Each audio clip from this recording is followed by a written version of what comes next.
On this episode of RevHang, Ben and I talk about the Belgian Grand Prix. Let's do it.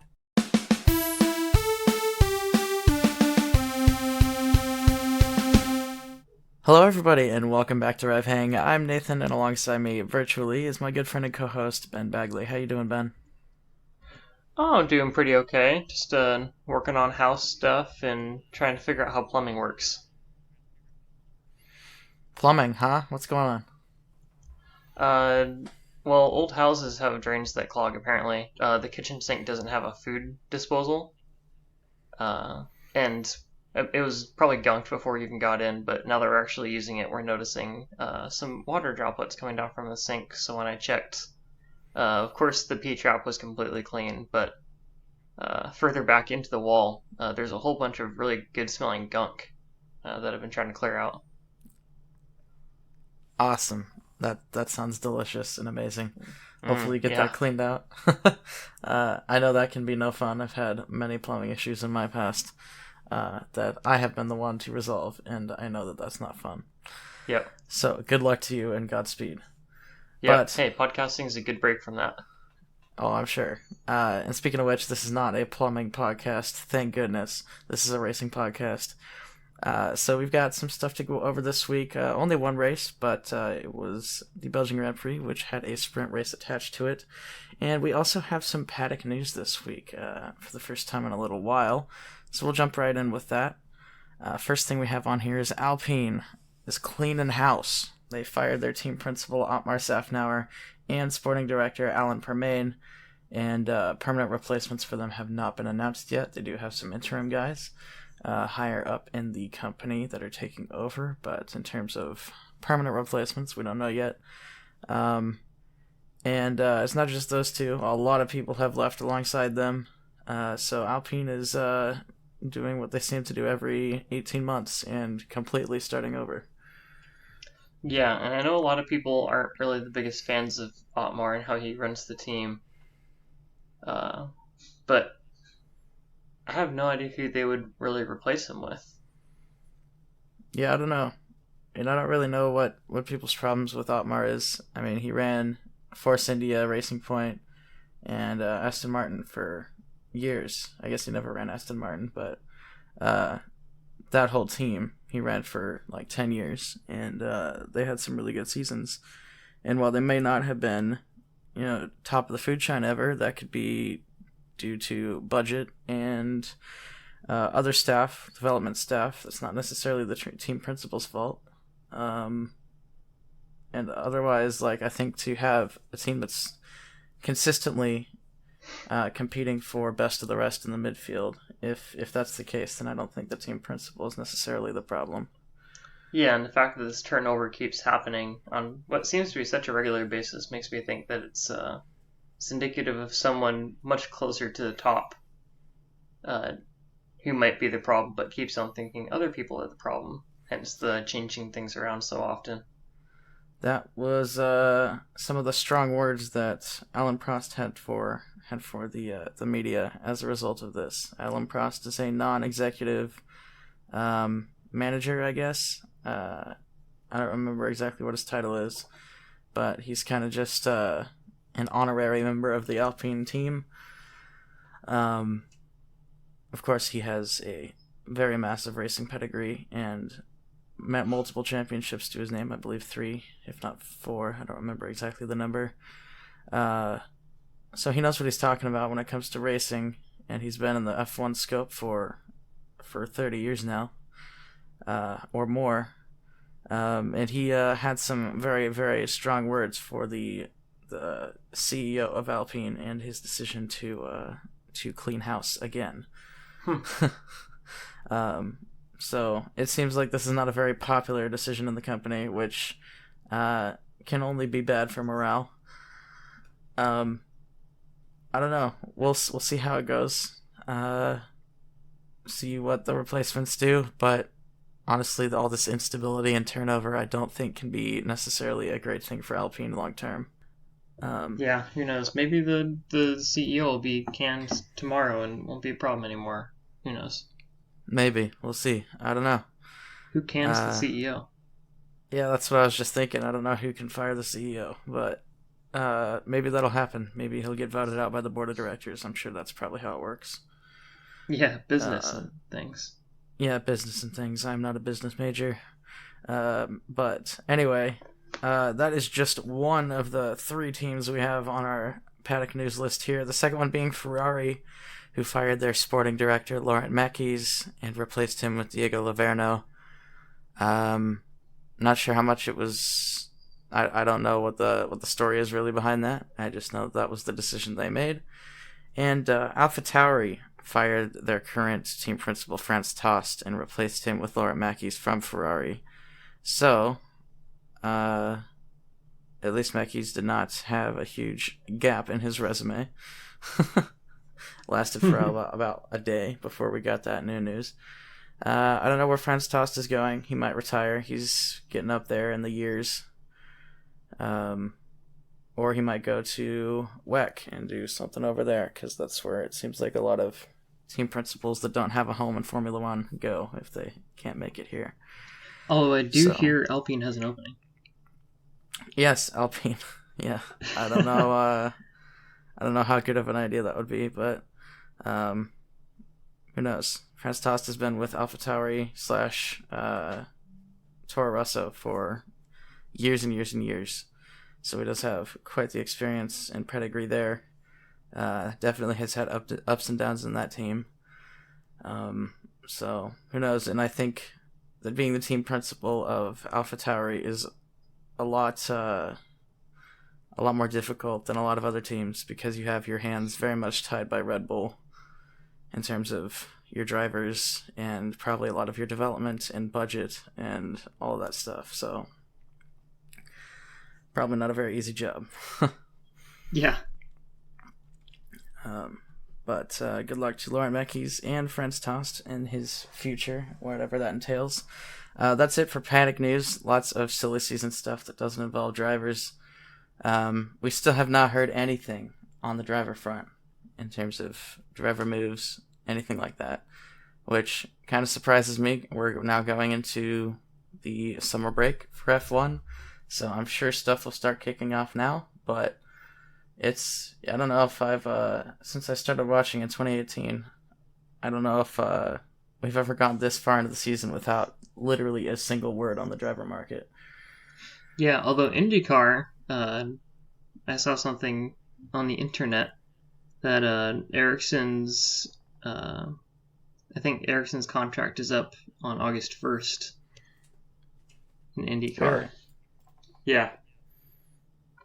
So maybe that'll jumpstart some cool rumors and silly season things. Maybe. Who knows? I don't see Ericsson leaving Chip Ganassi. He's had lots of success there, and I don't see either party really wanting to leave, because Chip Ganassi is one of the top teams, so Ericsson jumping ship would be a huge risk for his career. And, I mean, Ericsson's won the Indy 500 last year and then got second this year, so I don't see Ganassi wanting to release him. Granted, he's not been super close in the title fight since the beginning of the season, but really nobody has, since Palou just decided to take the reins of the season and ride off into the sunset.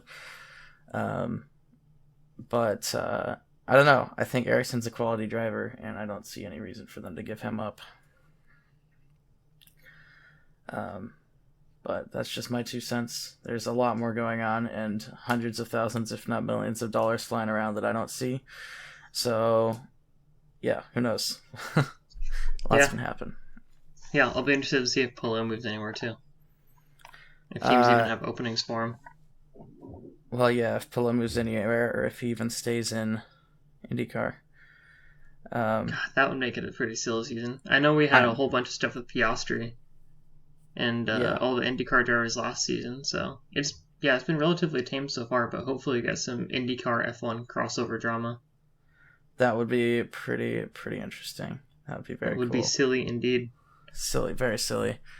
I keep trying to will this Palou to Red Bull move into existence, but I don't know what the odds are of that. I figure if I just keep saying it on the internet, it might happen, but it'll happen. Yeah, I don't know. That would be very cool. But let's move on to the Belgian Grand Prix and start with the sprint race and sprint qualifying. We'll go through the top 10 to give you some context. On pole position for the sprint race was Max Verstappen in P2 with a blistering performance. Only in P2 by 11 one-thousandths of a second was the McLaren driver of Oscar Piastri. In third place was Carlos Sainz. Fourth and fifth were Leclerc and Norris. 6 through 10 was Gasly, Hamilton, Perez, Ocon, and Russell. Sprint qualifying was very interesting. Lots of rain. It was very wet for all of Friday and Saturday. Definitely made qualifying a fun one to watch. And the sprint race was also very fun to watch, as it got rain delayed, so that wasn't fun. But once the race did start, it was a drying track, and so you had lots of changing conditions all the time. And going into the sprint race, like I said, it started on a rolling start after a rain delay. One driver from each team pit on the first lap, including Piastri, and most of the rest of the drivers pit on the second lap, including Verstappen. Piastri was able to get past Verstappen in the pits on lap 2. On lap 3, Fernando Alonso lost traction in Puan and spun into the wall, causing a safety car. Verstappen then overtook Piastri on the safety car restart. On lap 6, Perez and Hamilton collided, causing terminal damage to Perez's car. And so Perez dropped through the field until he had to retire a couple of laps later. Hamilton was given a 5-second penalty for that collision, and that was pretty much the sprint race. It was a very short race. It was only 11 laps. It was scheduled for 15, but then we had 4 laps under safety car at the beginning of the race. So obviously they had to drop the lap count because there is no refueling in Formula 1, so they couldn't just put an extra 4 laps of fuel in every car. But yeah, so it was Verstappen, Piastri, and Gasly on the podium of the sprint race. Gasly had a fantastic race. Very good stuff. Yeah, too bad it didn't really carry over to the actual race. Yeah, that is true. So that was the podium. 4th and 5th were Sainz and Leclerc. 6 through 10 was Norris, Hamilton, Russell, Ocon, and Ricciardo. And just for everybody listening who doesn't remember, it's the top 8 who get points. So the points stopped with George Russell. Unfortunately, Daniel Ricciardo did not score points in 10th place. I wish that was the case, but no. 11 through 15 was Stroll, Albon, Bottas, Magnussen, and Zhou. And 16 through 20 were Sargent, Hülkenberg, Tsunoda, Perez, and Alonso. And Perez and Alonso were our DNFs for that race. Moving on to qualifying for the Grand Prix. Verstappen did take pole position, but had a 5-place grid penalty for changing a gearbox. Apparently he's already through his gearbox allocation for the year, which I find kind of surprising. You didn't really hear much about Red Bull gearbox changes, so if we're already there, then I'm sure we'll get a few more 5-place grid penalties for Verstappen throughout the rest of the season, which might make things interesting, but at the same time, we all know it won't. It didn't really affect this race at all. Not at all. But anyway, going through qualifying in the top 10, it was Leclerc, Perez, Hamilton, Sainz, and Piastri in the top 5. 6 through 10 was Verstappen, Norris, Russell, Alonso, and Stroll. All right. Going into the race, Leclerc held off Perez on the start. Sainz and Piastri came together in turn 1, which ended Piastri's race, unfortunately, and caused a lot of damage to Carlos Sainz. Lando Norris fell backwards off the start. He was struggling most of the day. Verstappen made his way up to P4 by the end of the first lap. On lap 6, Verstappen passed Hamilton for P3. 3 laps later, Verstappen passed Leclerc for P2.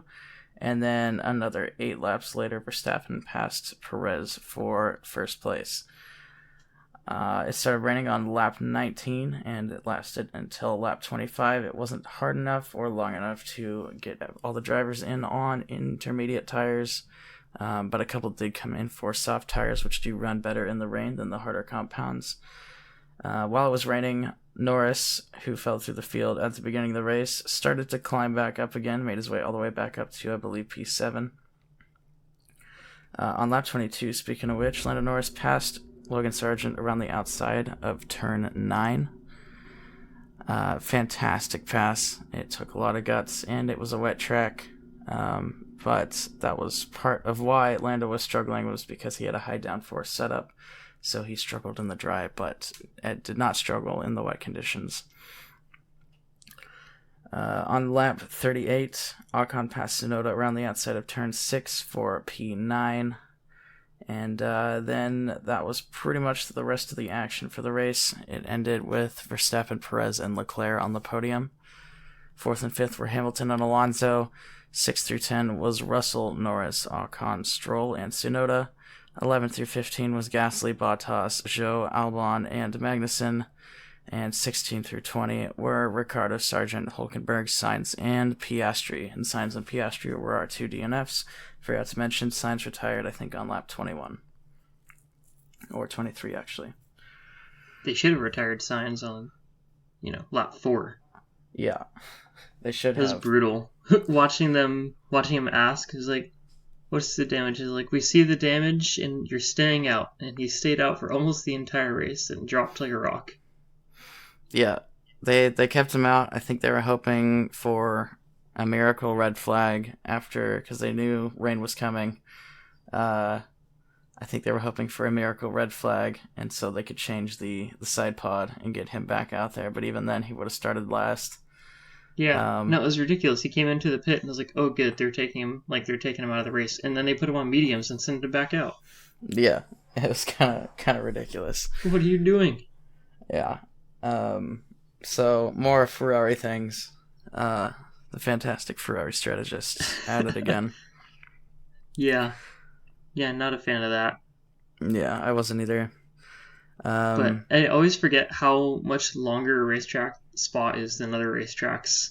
Oh, so long. Like yeah. 44 laps, and you're just sitting there, and it's like, okay, lap 1. Okay, lap 2 will be here eventually, but it's such a different dynamic, and I liked seeing the pit strategy and different strategy changes, and a lot of teams are talking a lot more about tire degradation than in other races. Yeah.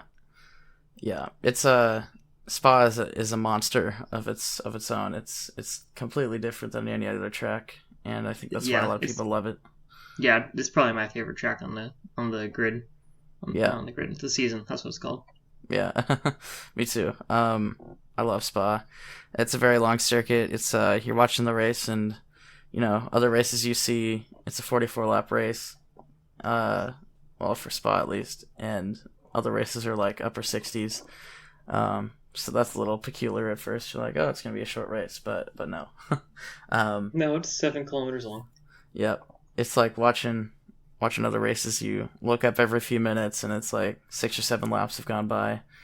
But at Spa, you look up every few minutes, and it's been 2 laps. You're like, oh my goodness. So, yeah, it's just a completely different track, and I love it for that. And it's on the calendar next year, which I was not expecting, but I am very happily surprised by. Yeah, it's always good to see it stick around, especially if they're going to substitute with Vegas or something like that. I mean, I'm a proud American, but I probably would have been a little bit miffed if they took Spa off the roster for Vegas. Yeah, I would have also. I don't know how long Spa's going to be on the calendar, especially if it keeps raining like it has been the last few years. They have to be able to move it to a different part of the season, right? I would think, but I don't know. Like, what if they put it at the end of the season? Like, the end of the F1 season at Spa? When it's all snowed in? Granted, it wouldn't be that consequential a race most of the time, but it'd still be pretty cool. Yeah. Or a season opener at Spa? Season opener at Spa. Just absolutely brutalize the drivers and the cars. Yeah.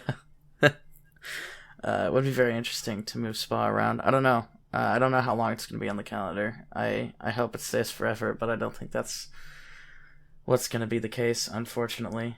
But the drivers all love the track. The fans all love the track. Hopefully we can keep getting races without it getting rained out. But that's just part of the circuit's charm, I guess, at this point. If you can call it that, is the threat of rain always. Yeah. Some of the most legendary Spa races have been, completely full-on downpours. But that brings us to another talking point that I don't have listed on here, but I don't know what the point of the wet tires are anymore. Like, if they're gonna rain delay to the point where it's intermediate conditions before they can get started, then I don't see what the point of the wet weather tires are, because they start behind the safety car on the wets, and then everybody comes in the first lap for intermediates. It happened in Hungary in 2021, was it? Or was it last year? I think it's 2021. No, I think it's 2021, yeah.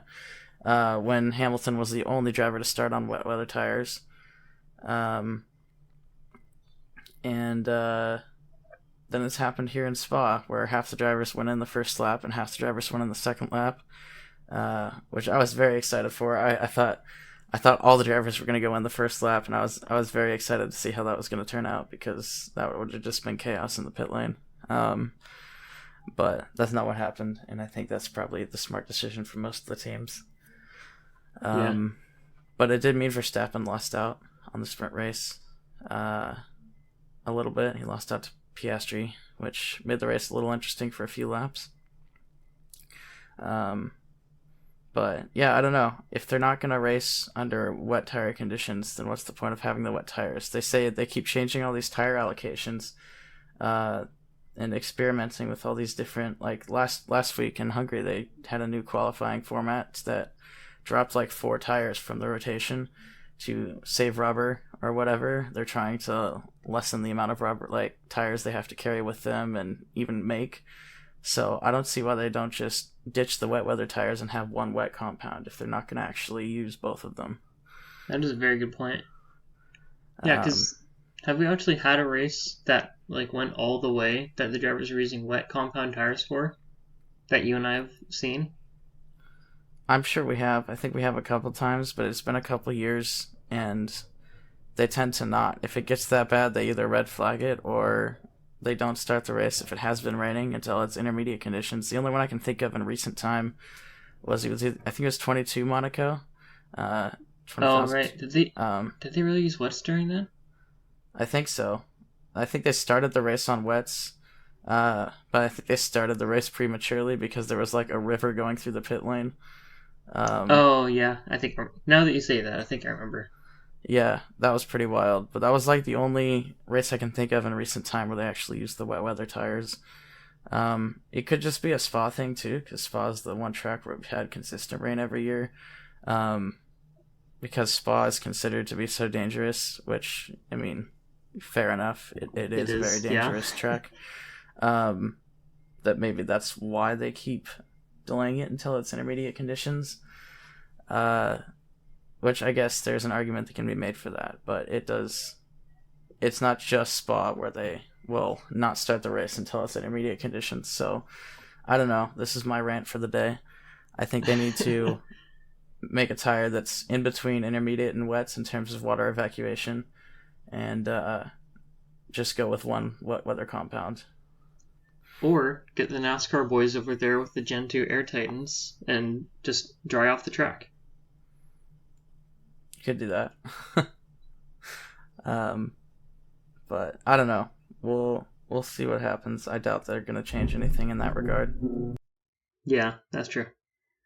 On another note, Verstappen is about to tie Sebastian Vettel's win record with 9 wins in a row. He now has 8 wins in a row after winning Spa. He would tie the record in his home country, home race of the Netherlands, which would be pretty cool to see. And then if he wins that and wins in Monza, I believe 1 week later, then that would be the record broken. And who knows how long he would take that record, how long he would make that go. I don't know. I could easily see him winning every race for the rest of the season. That'd be boring, but having it at least for one season where he just continues like non-stop winning would be kind of entertaining. It'd be kind of entertaining. Just to see what happens. And it's just to see what happens. It would go down as such a legendary season in Formula One history that it'd be cool to be able to say in 10 years that we watched that whole season. Yeah. Kind of thing. And then also, if Red Bull wins every single race this season. That would be pretty wild. Yeah, that would be very entertaining. Yeah. Again, not for the actual sake of racing, but like just because why not? What would happen? It's gotten to the point. Yeah, it's gotten to the point where like I've started coming back to rooting for Red Bull to win all the races again, just because I kind of want to see that happen. Yeah, I want that history to be made. what would the FIA do? I don't know. I don't know what can they do. I mean, they've already taken away half of Red Bull's wind tunnel time. They would have to kill Adrian Newey. Yeah, the hit squad. that seems like the only solution, but I don't advocate for that. Let's not get ourselves arrested, Ben. Yeah, I don't really know what they could do that they haven't already been doing. Yeah, that reminds me of listening to Max's radio messages between him and his engineer today. Just absolutely antagonizing one another. Yeah. He sounds so bored. He's like, what if we just push a little more this lap and then give the team a little more pit stop training? Yeah. Like, no, we're not going to do that this time. Yeah. And just all sorts of like little jabs between him and the engineer. How he just is going too fast. Yeah, let's go easy. Let's ease up on your tires a little bit, Max. Oh, is Checo doing the same thing? Listen to my instructions, Max. I want to know if Checo's doing the same thing. Yeah, or the your tire degradation last split was good. Let's not do that, or let's ease up a little bit. Yeah, it's just ridiculous. Well, it's kind of crazy. It's like Verstappen can do whatever he wants and he'll still win. He's not listening to his team half the time, it seems like. Yeah, I watched a clip on YouTube of a fan videoing toward the finish line on lap 43, and he videoed Max going by, and it was like a 35-second video. And you're just waiting, and waiting. And then it was like 15 or 20 seconds later, Perez went by. I don't remember the exact split between them, but it was an absurd amount of time. Well, we can check the exact split. It was 22 seconds. Yeah. Yeah, it's insane. He won by 22 seconds after starting 6th. Didn't get to first until lap 17. There was wet weather conditions. He almost lost it when it started raining. Yeah, when it started raining, he almost crashed into Rouge and Radion. And of course, he just laughed it off. Yeah, he's like, oh, that was almost bad. He did that in another race. I think it was Canada. Yeah. It's just, but they either have to take out Adrian Newey or Max Verstappen. That's the thing, is it's like, I don't think it's necessarily that the Red Bull car is insanely good, even though, it is insanely good, but if you look at Perez, he's been 22 seconds back. Right, and he's only winning, he's okay, granted, he's still 9 seconds ahead of Leclerc, but that's just this race. If you look at the past races, Perez hasn't been on the podium in a long time. Yeah. Like, it's been a while since Perez has been on the podium. So, it's, I don't know if it's necessarily the car, or if Perez is just struggling, or what the deal is. But Max is just on a level of his own. I think if you give him a car that's anywhere, even in the top 3 cars, really, I think he'll fight for a championship. Yeah. So, I think Max is just that good, and we're just gonna witness this until he retires in 2028 when his contract is up and he decides to do something else because he's bored. He's going to iRacing. He's going to stay at home and race on a computer. Possibly, I don't know. He has expressed interest in the Le Mans, the World Endurance Series. I don't know if he'd actually do the World Endurance Championship or if he'd just race Le Mans. But who knows? And it's Le Mans. I know. I don't speak French. Le Mans. But yeah, I don't know. I don't see Max staying forever because he said he's not going to stay forever. and who knows? Yeah, But he really doesn't seem concerned with breaking the Hamilton championship record. no, and to be honest, I don't know if he could. I don't know how long Red Bull's going to be in front. Yeah, it seems like the FIA is not afraid to drastically change rules between seasons anymore to try to curb any one team's performance. Yeah, and Red Bull decided to take on Ford as an engine partner, so I'm sure that'll be their downfall. Well, for better or for Okay. worse, it seems like Ford will just be putting their badge on it. I don't know if that affects reliability at all. It very well might. I don't know. Yeah, it'll either be first on race day or found on road dead. It's one of those. All those Ford acronyms that we love. Yeah. But who knows? I don't know. I mean, they're going to be completely new engines, so I'm sure Ford will have something to do with the development of it. But I know Honda's already developing one. I don't know who their customer team's going to be. I don't know. It's Aston Martin, isn't it? Or is that for next year? Oh, yeah, you're right. No, it was Aston Martin. You're right. Yeah. Forgot about that. Yeah. Bring back the V12, cowards.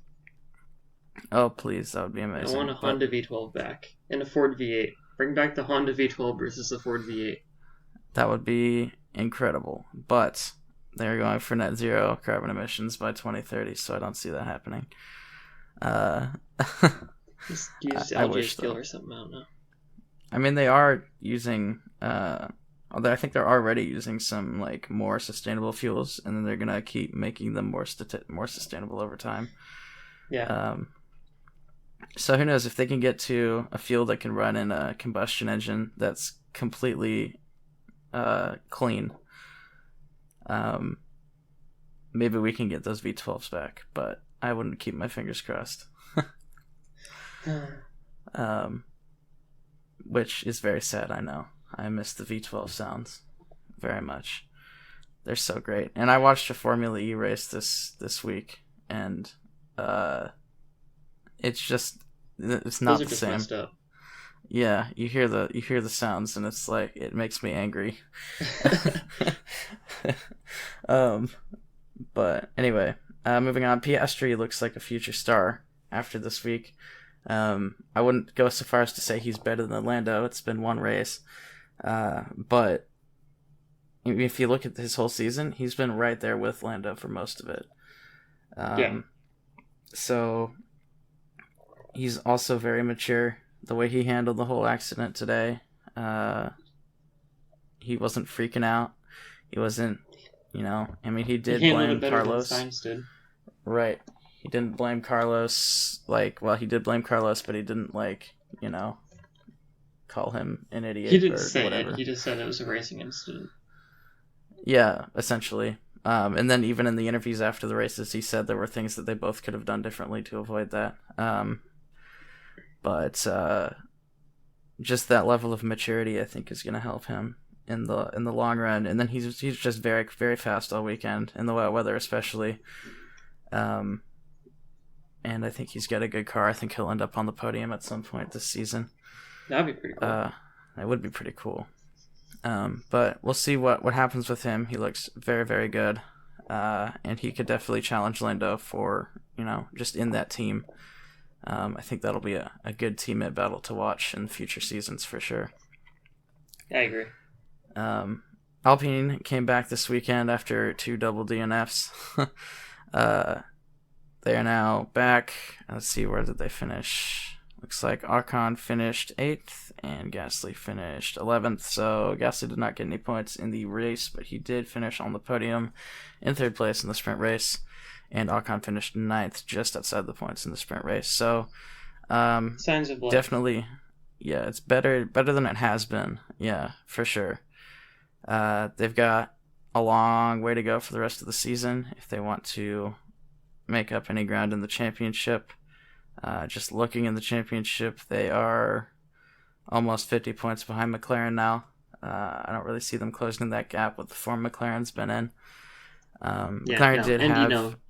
Binning your team principal just immediately gives you a lot of extra race pace if you ask Ferrari. Yeah, right. Well, Binotto did have some there was very good reason for him to be not part of the team anymore. True, other but it's than not just like race pace. yeah, it's not like getting Fred Vasseur automatically improved the team on the track necessarily. Yeah, I mean the reason Binotto was fired is because like they were the fifth fastest car, and Binotto was saying, "Oh, everything's fine, we're doing great," when they weren't doing great. So I think more of it was that he wasn't even acknowledging that there was a problem. I see, I gotcha. But I don't know. After a double DNF, of course, I don't know. It wasn't really Safnair's fault, and it wasn't like it was really Alpine's fault either time. But that's beside the point. Like you're saying, I don't think banning Safnair halfway through the season was necessarily the best call. Yeah. I don't know. I don't know who's going to replace him, but that will be an interesting story to follow. McLaren did have kind of an off week this week. Obviously, it was unfortunate that Piastri got DNF'd at the first corner. And then Lando, his setup was a complete nightmare because they set up for the rain. They bet on it raining, and it did not for 90% of the race. But when it did, he did make it all the way back up into P7, which is where he finished. So he did do a good job to retain that position after the rain let up. I think they just made a bet on the rain, and it didn't really pay off this week. So I think they'll be back next week. It'll be interesting to see what happens. It is a very tight and twisty circuit. Zandvoort's insanely technical. I don't know which car that's going to favor. But we'll see. I think McLaren will at the very least be back on point by Monza. And then one more thing is we have a Red Bull trophy curse starting to brew in the F1 world. Last week, Lando Norris destroyed Max Verstappen's trophy during the podium celebrations. It was obviously an accident. But when he slammed his bottle of champagne on the podium, it knocked Verstappen's trophy over and it shattered it. And that was unfortunate. They're already commissioning the artist to make another trophy for Verstappen, so that will be rectified, which is a good thing. But then today, after the race, when they were doing their post-race celebration picture, they had all the trophies lined up in front of them, and then, I don't know why, but they all decided to sprint forward towards the camera, and in all that chaos, someone knocked over the pit board into the trophy, knocking over the trophy and breaking it. So they really got to start making these trophies so fragile. Yeah, maybe start making titanium trophies, because there's... they keep breaking them. I don't know, they've won so many trophies, they just don't care anymore, and that's probably what it is. Yeah, Max doesn't have any more room, so he's like, just do what you can. Just break them. Just get rid of them. Get rid of them somehow. But yeah, it's 2 races in a row where I don't know if it was Max's trophy this time, but it was one of the trophies. It was either Max, Checo's, or the constructors' trophy that got broken. So there is now a curse where every time Verstappen wins the race, the trophy breaks. Who knows how long that will last, but I find that very amusing. But yeah, maybe it's just Max has so many trophies he doesn't have room anymore. I know Lewis Hamilton in his house in New York. I think it's in New York. It might be his Monaco house. I don't remember which one actually. But he has a room in one of his houses that's just his pole position tire trophies. And they're just like stacked in boxes, he said. Like he's out of room. He's got a room just dedicated to his pole position trophies. I'm sure that room smells like rubber, like you wouldn't believe. But I find that funny too. Maybe Max is getting to that point. But all right, going through the standings, not much has changed. Verstappen still in front, Perez still in second, Alonso still in third, just by 1 point though. Lewis Hamilton is 1 point behind Alonso. Leclerc and Russell are tied for 5th place. Other than that, not too much interesting. Nothing has changed in the constructors. Actually, Aston Martin might have passed Ferrari in the constructors this week. No, they wouldn't have. Never mind. I lied. But Aston Martin and Ferrari are very close to each other, around third and fourth. Mercedes is very much in second place now. And McLaren is very much in fifth place. Past that, not much has changed. Pit stop championship, top 10 were Leclerc, Perez, Tsunoda, Ricciardo, Verstappen, Alonso, Ocon, Sainz, Sargent, and Hamilton. The fastest pit stop went to Leclerc at 2.19 seconds. And the slowest pit stop was Pierre Gasly at 5.01 seconds. Pit stop championship. That's actually not a terrible spread, though. No, not really. 5-second pit stop, while not great, isn't the worst thing in the world. Nothing terrible happened. Yeah. Standings for pit stop championship.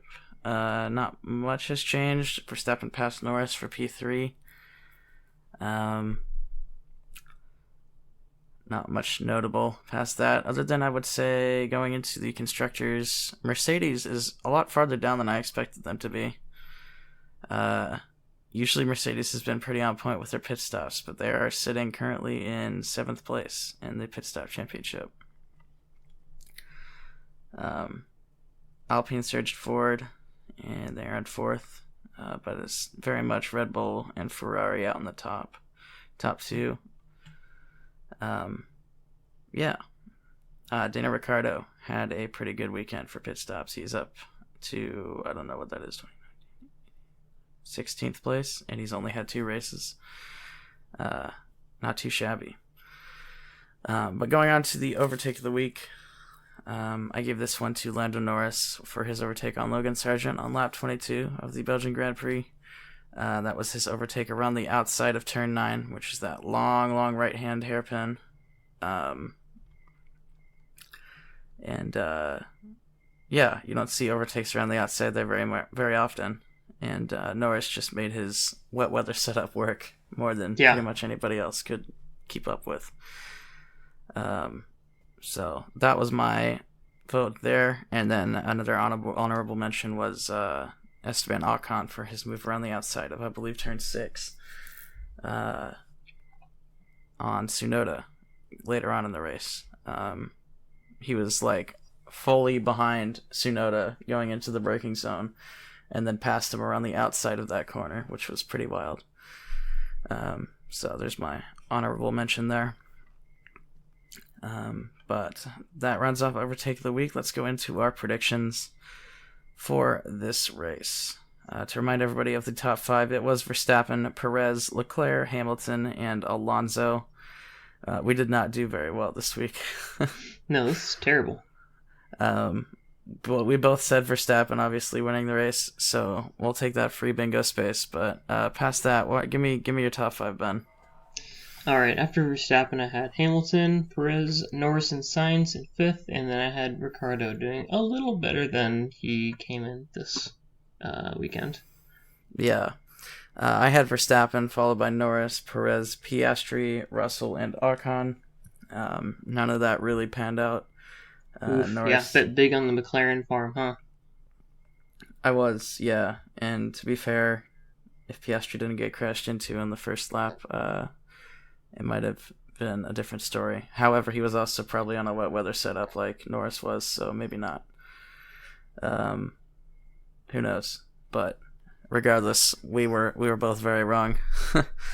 Yeah, it happens. It happens frequently. All right, fastest lap went to Lewis Hamilton, surprisingly. No dig at Hamilton. We both had Verstappen for that. Usually Verstappen, yeah. Yeah. So we got that wrong. And the driver of the day went to Max Verstappen. And what did you say? Didn't see that coming. But I had Ricciardo.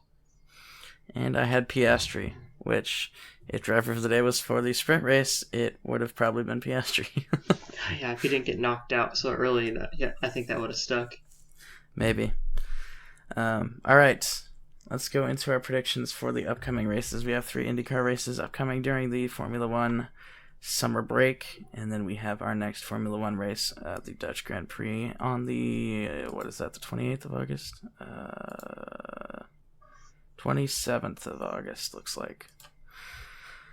All right. So, pole position for Nashville Tight Street Circuit. What do you have, Ben? I'm gonna put the old hand Dixon. Okay. And I have Marcus Ericsson. What do you got for your podium? I put Palau.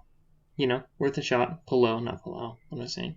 Got Dixon again, and then I have the master of the crash, Grosjean. Okay, we'll see if he can make it. If there's any place for him to perform well, it's here.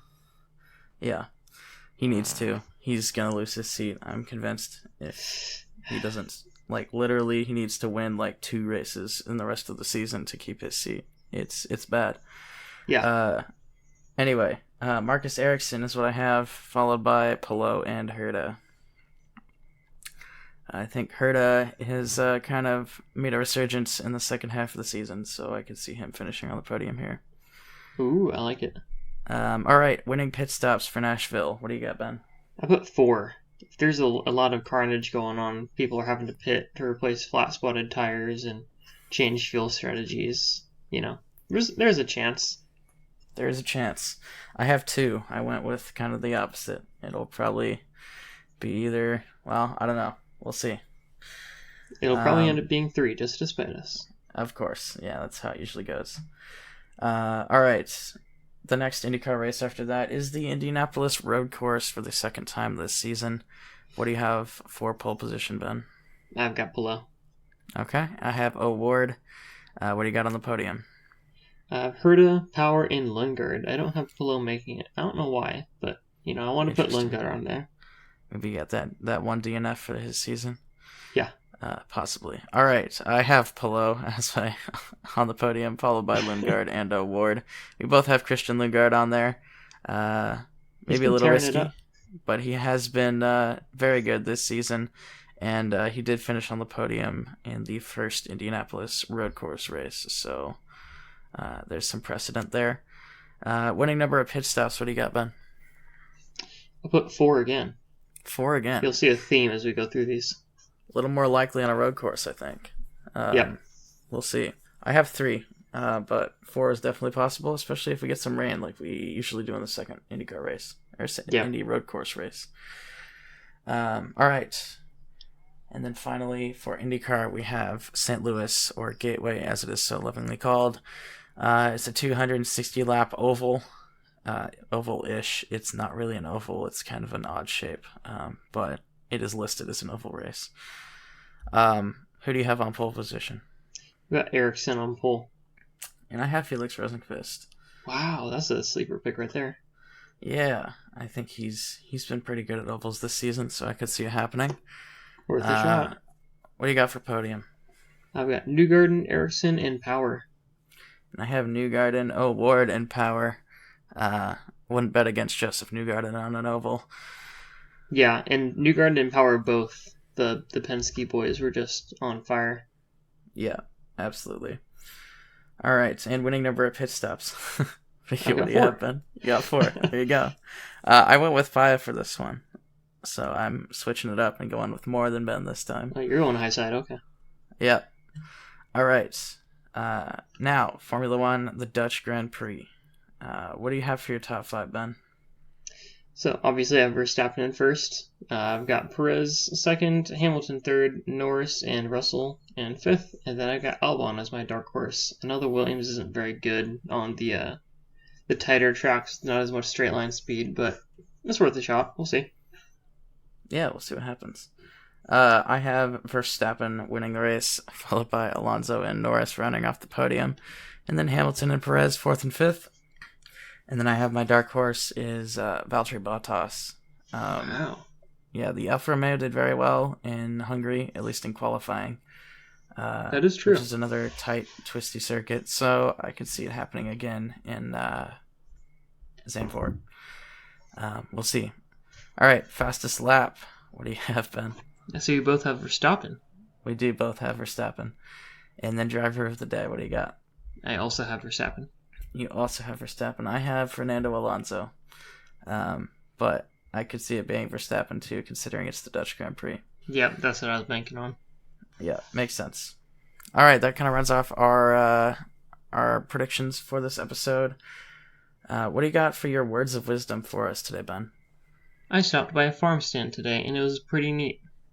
I know some people living in, more densely populated cities or areas where you don't really have farmers stands might not be able to put this to use, but it's definitely worth checking out. If there's a local farmer stand, check it out instead of, going to the grocery store.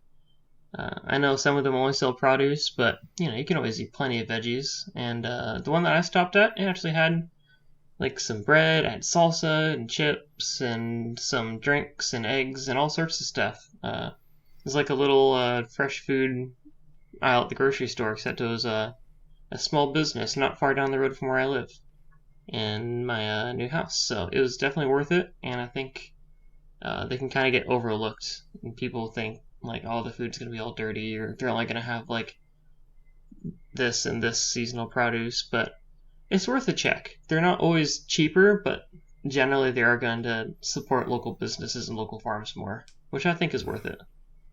Absolutely. I very much agree. I have found that when I buy food at farm stands, it tends to taste better too.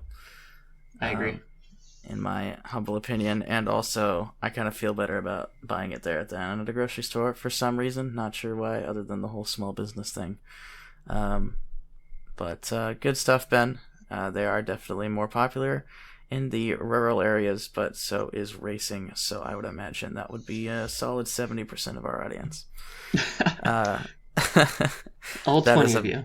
Wild guess, yeah. And I know there's a couple people in Europe listening. I'm not sure how farmer stands work out there, but if that's the case, hello, by the way, the people I think in Belgium that listen to this podcast on the regular. We see you, we love you, and we appreciate it. But anyway, thank you so much, everybody, for listening. If you enjoyed this episode, leave a like, a rating on the platform you listened on. It really helps us out. If you want to see updated standings for IndyCar and F1 or a calendar of upcoming racing from all sorts of different series, check out our website, RevHang.com. If you have a question about racing or about us, hit us up on Twitter using #RevHangPodcast, and we may feature your question on the next show. You can also follow Ben on Instagram at BenjiMeetsWorld and myself at 2N_squared. You can also follow our Instagram page at RevHang Media. We'll be back in 2 weeks for the mid-season review to talk about the IndyCar races in Nashville and Indianapolis coming up. But until then, I have been Nathan. And I'm Ben. Thanks for hanging out, guys. See you later.